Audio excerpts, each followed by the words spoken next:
आज हम हिंदी साहित्य का इतिहास के अंतर्गत आधुनिक काल के उपकाल छायावाद युग का अध्ययन करेंगे। हिंदी साहित्य के इतिहास में छायावाद युग के वास्तविक अर्थ को लेकर विभिन्न विद्वानों में मतभेद है। छायावाद का अर्थ मुकुटधर पांडे ने रहस्यवाद, सुशील कुमार ने अस्पष्टता और महावीर प्रसाद द्विवेदी ने अन्योक्ति पद्धति और आचार्य रामचंद्र शुक्ल ने शैली वैचित्र्य और नंद दुलारे वाजपेयी ने आध्यात्मिक छाया का भान बताया और डॉक्टर नगेंद्र ने स्थूल के प्रति सूक्ष्म विद्रोह बताया। अलग अलग विद्वानों ने इसे अलग अलग नाम से नाम दिए। द्विवेदी युग के पश्चात हिंदी साहित्य में जो कविता धारा प्रभावित हुई वह छायावादी कविता के नाम से प्रसिद्ध हुई। छायावाद की कालावधि सन 1917 से 1936 तक मानी गई है। वस्तुतः इस कालावधि में यानी इस समय में छायावाद इतनी प्रमुख प्रवृत्ति रही कि सभी कवि इससे प्रभावित हुए और इसके नाम पर ही इस युग को छायावादी युग कहा जाने लगा। अब ये तो हुआ कि छायावादी युग क्यों कहा गया, लेकिन ये छायावाद है क्या? तो छायावाद क्या है इसके बारे में जानिए। छायावाद के स्वरूप को समझने के लिए उसके पृष्ठभूमि को समझ लेना आवश्यक है। जिसने उसे जन्म दिया, साहित्य के क्षेत्र में प्रायः एक नियम देखा जाता है कि पूर्ववर्ती युग के, पूर्ववर्ती यानी पहले युग के अभावों को दूर करने के लिए, यानी पहले के युग में जो कमियां आती है उन कमियों को दूर करने के लिए परवर्ती युग का जन्म होता है। बाद के युग में, पिछले युग में जो कमियां रह जाती है, आने वाले युग में उन कमियों को दूर करने के उपाय किए जाते हैं, है ना। तो छायावाद के मूल में भी यही नियम काम कर रहा है। इससे पूर्व द्विवेदी युग में हिंदी कविता कोरी उपदेश मात्र बन गई थी। यानी द्विवेदी युग में क्या हुआ, जो कविताएं रची गई है वह केवल विषय मात्र बनकर, उपदेशात्मक रचनाएं ही बनकर रह गई। उसमें समाज सुधार की चर्चा व्यापक रूप से की जाती थी। कुछ आख्यानों का वर्णन, आख्यानों ने कहानियों का वर्णन, कुछ आख्यानों का वर्णन, चर्चा आख्यानों का वर्णन किया जाता था। उपदेशात्मक नैतिकता की प्रधानता के कारण कविता में नीरसता आ गई, यानी उसमें रस नहीं रहा, मनोरंजन नहीं रहा। कवि का हृदय उस नीरसता से ऊब गया और कविता में सरसता लाने के लिए वह छटपटा हो उठा, यानी व्याकुल होने लगा। इसके लिए उसने प्रकृति को माध्यम बनाया। प्रकृति के माध्यम से जब मानव भावनाओं का चित्रण होने लगा तभी छायावाद का जन्म हुआ। अर्थात प्रकृति का जब मानव के साथ संबंध स्थापित किया, जब प्रकृति में मानवीय भावनाओं को देखा गया और उन मानवीय भावों को चित्रित किया गया, उसे छायावाद कहा गया। कविता इतिवृत्तात्मकता को छोड़कर कल्पना लोक में विचरण करने लगी। इतिवृत्तात्मकता ने कविता का जो कथात्मक वर्णन किया जा रहा था उसे छोड़कर क्या हुआ, कल्पना, काल्पनिक विषयों पर कविताएं रची जाने लगी। द्विवेदी युग के बाद के समय को छायावादी युग कहा जाता है। अब हमने ये जाना कि भाई छायावाद क्या है और इसे छायावाद, द्विवेदी युग के बाद छायावाद किस तरह से आया। तो द्विवेदी युग के बाद के समय को छायावाद युग कहा जाता है। 20वीं सदी का पूर्वार्ध छायावादी कवियों का उत्थान काल था।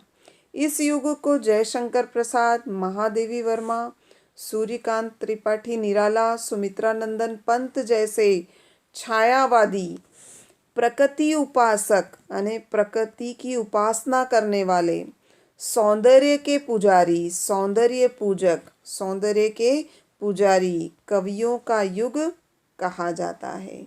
द्विवेदी युग की प्रतिक्रिया का परिणाम ही छायावादी युग है। इस युग में हिंदी साहित्य में गद्य गीतों, अब छायावाद की विशेषता, इस युग में हिंदी साहित्य में गद्य गीतों भाव तरलता यानी भाव को महत्व दिया गया, रहस्यात्मक यानी प्रकृति का वर्णन किया और प्रकृति के सौंदर्य को देखकर रहस्य व्यक्त किया गया।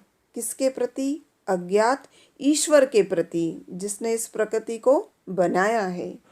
मर्म स्पर्शी कल्पना, मन को छूने वाली कल्पना, राष्ट्रीयता और स्वतंत्र चिंतन का समावेश होता चला गया। इस समय की हिंदी कविता के अंतरंग यानी आंतरिक और बहिरंग यानी बाह्य, इस हिंदी कविता के आंतरिक रंग और बाह्य रंग में एकदम परिवर्तन हो गया। वस्तु निरूपण के स्थान पर अनुभूति निरूपण को प्रधानता प्राप्त हुई। प्रकृति का प्राणमय प्रदेश कविता में आया। जयशंकर प्रसाद, सूर्यकांत त्रिपाठी निराला, सुमित्रा नंदन पंत, महादेवी वर्मा छायावादी युग के 4 प्रमुख स्तंभ माने जाते हैं। अब छायावाद के प्रमुख कवि। छाया जयशंकर प्रसाद, सूर्यकांत त्रिपाठी निराला, सुमित्रा नंदन पंत, महादेवी वर्मा छायावादी युग के 4 प्रमुख कवि हैं। और छायावाद का केवल पहला अर्थात मूल अर्थ लेकर तो हिंदी काव्य क्षेत्र में चलने वाली कवित्री केवल महादेवी वर्मा ही है। इसके अतिरिक्त राम कुमार वर्मा, माखनलाल चतुर्वेदी, हरिवंश राय बच्चन, रामधारी सिंह दिनकर को भी छायावाद ने प्रभावित किया, किंतु राम कुमार वर्मा आगे चलकर नाटककार के रूप में प्रसिद्ध हुए। माखनलाल चतुर्वेदी राष्ट्रवादी धारा की ओर रहे। बच्चन ने प्रेम के राग को मुखर किया और दिनकर जी ने विद्रोह की आग को आवाज दी। इसके अतिरिक्त जो भी कवि हुए हैं उन्होंने भी छायावादी काव्य रचा, लेकिन धीरे धीरे वे आगे चलकर उनके विचारों में परिवर्तन आया। लेकिन सूर्यकांत त्रिपाठी निराला, महादेवी वर्मा और सुमित्रा नंदन पंत और जयशंकर प्रसाद ये 4 प्रमुख कवि हैं जिन्होंने छायावादी विचारों का अधिकाधिक प्रयोग किया। आगे देखिए, कवि क्रम अनुसार छायावादी रचना यानी सन के अनुसार छायावादी रचनाएं। तो जयशंकर प्रसाद 1889 से लेकर 1936 ईस्वी तक उनके जो काव्य थे, चित्राधार जो उन्होंने ब्रज भाषा में रची, कानन कुसुम, महाराणा का महत्व, करुणालय, झरना, आंसू, लहर और कामायनी। सुमित्रा नंदन पंत ने सन 1900 लेकर 1977 ईस्वी के उनके काव्य रहे। वीणा, ग्रंथि, पल्लव, गुंजन, युगांत, युगवाणी, ग्राम्या, स्वर्ण किरण, स्वर्ण धुली, युगांतर, उत्तरा, रजत,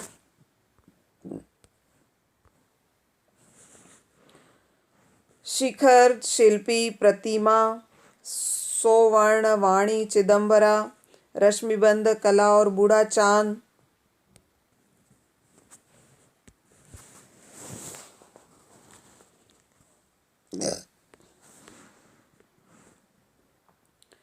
अभिषेकी, वीणा सुमित्रा नंदन पंत सन 1900 से 1977 ईस्वी के काव्य। वीणा, ग्रंथि, पल्लव, गुंजन, युगांत, युगवाणी, ग्राम्या, स्वर्ण किरण, स्वर्णधुली, युगांतर, उत्तरा, रजत, शिखर, शिल्पी, प्रतिमा, स्वर्ण, वाणी, चिदंबरा, रश्मिबंध, कला और बूढ़ा चांद, अभिषेकित, हरीश, सुरी, सुनहरी, टेर, लोकायतन, किरण वीणा आदि।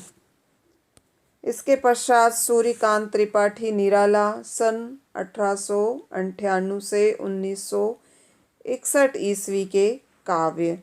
अनामिका, परिमल, गीतिका, तुलसीदास, आराधना, कुकुरमुत्ता, अणिमा, नए पत्ते, बेला, अर्चना। महादेवी वर्मा की सन 1907 से 1988 ईस्वी की काव्य रचना। रश्मि, निहार, नीरजा, सांध्य गीत, दीपशिखा, यामा। डॉक्टर राम कुमार वर्मा की काव्य रचनाएं अंजलि, रूपराशि, चित्तौड़ की चिता, चंद्र किरण, अभिशाप, निषेध, चित्ररेखा, वीर हमीर, एकलव्य। हरिकृष्ण प्रेमी की काव्य रचनाएं आँखों में, अनंत के पथ, रूप दर्शन, जादूगरनी, अग्निगान, स्वर्ण विहान। छायावादी युग में कवियों का एक ऐसा वर्ग भी था जो सूरदास, तुलसीदास, सेनापति, बिहारी और घनानंद जैसी समर्थ प्रतिभा के संपन्न काव्यधारा को जीवित रखने के लिए ब्रज भाषा में भी काव्य रचना कर रहे थे। छायावादी युग में कई ऐसे कवि थे जो भक्ति काल के कवियों से प्रभावित थे और वे ब्रज भाषा में काव्य रचना कर रहे थे। भारतेंदु युग में जहाँ ब्रज भाषा का काव्य प्रचुर मात्रा में लिखा गया, वहीं छायावाद के आते आते ब्रज भाषा में गौण रूप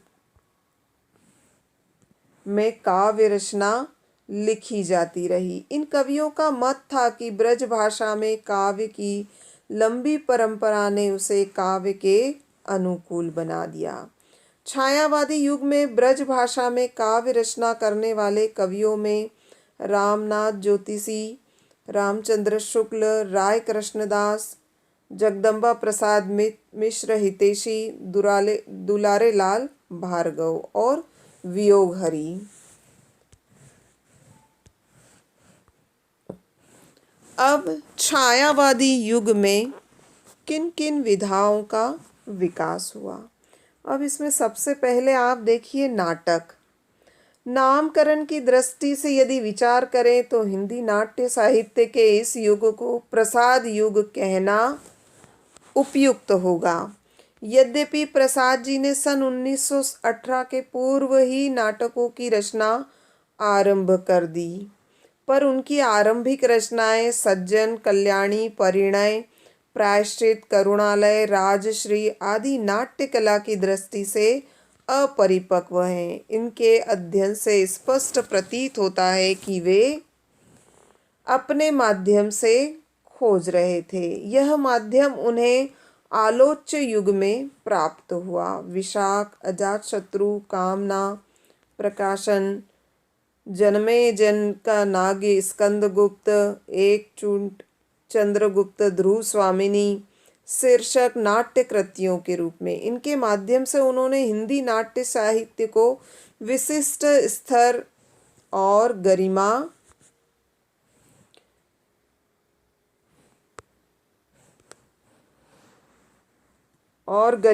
प्रदान की। वस्तुतः हिंदी उपन्यास और कहानी के क्षेत्र में जो स्थान प्रेमचंद का है, नाटक के क्षेत्र में वही स्थान प्रसाद जी का है।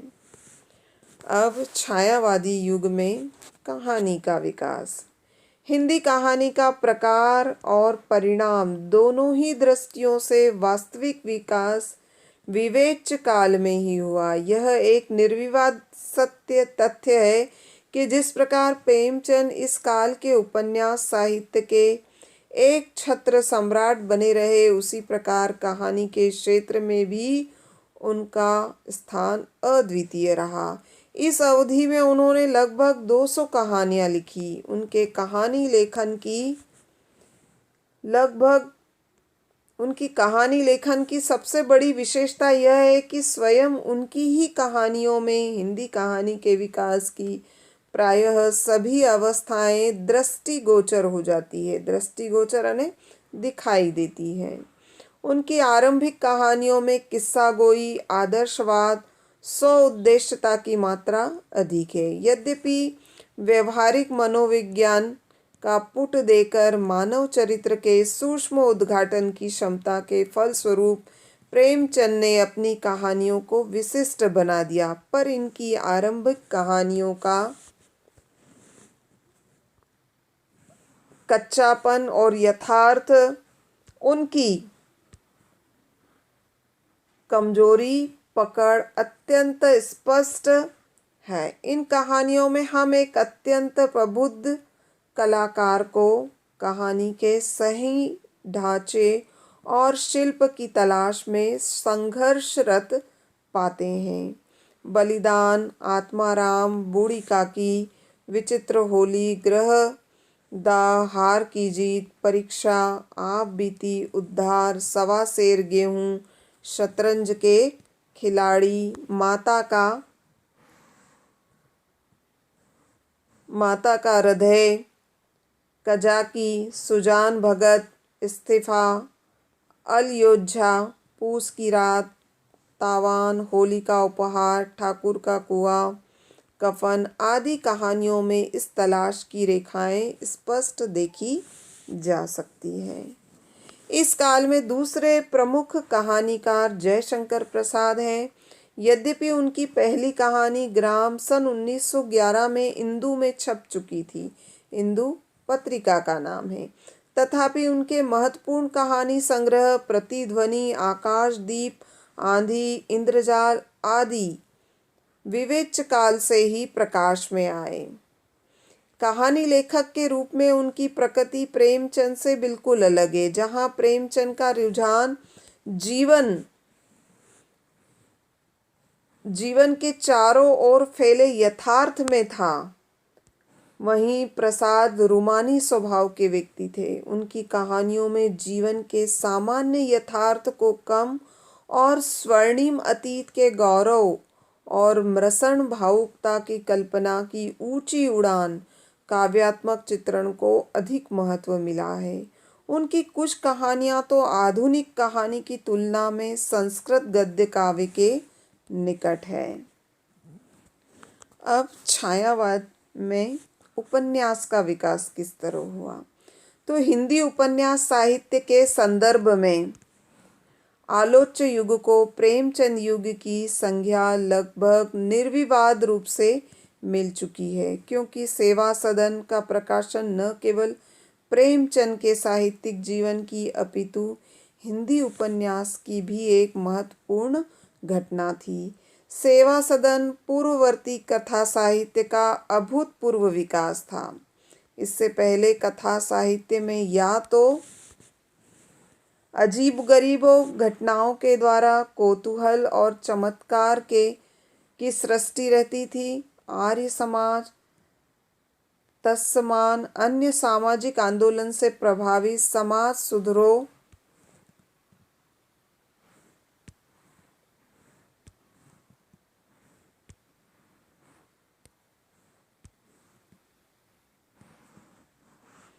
का प्रचार इसकी उपलब्धि रही है। सेवा सदन के बाद प्रेमचंद के प्रेमाश्रम, रंगभूमि, कायाकल्प, निर्मला, गबन, कर्मभूमि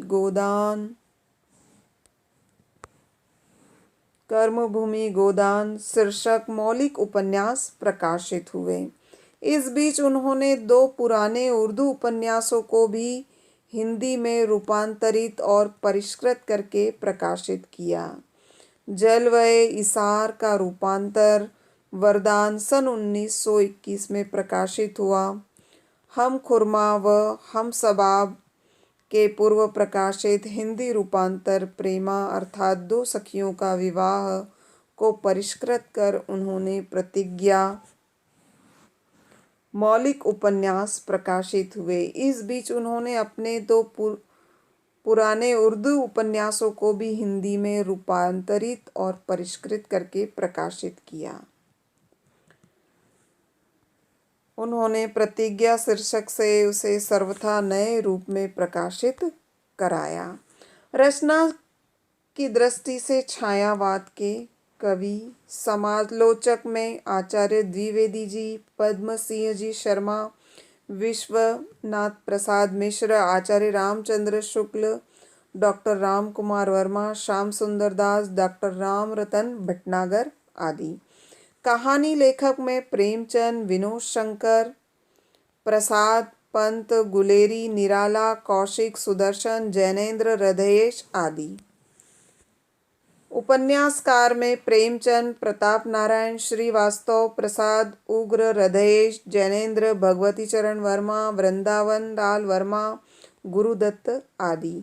नाटककार में प्रसाद, सेठ गोविंददास, गोविंद वल्लभ पंत, लक्ष्मी नारायण मिश्र, उदय शंकर भट्ट, राम कुमार वर्मा आदि।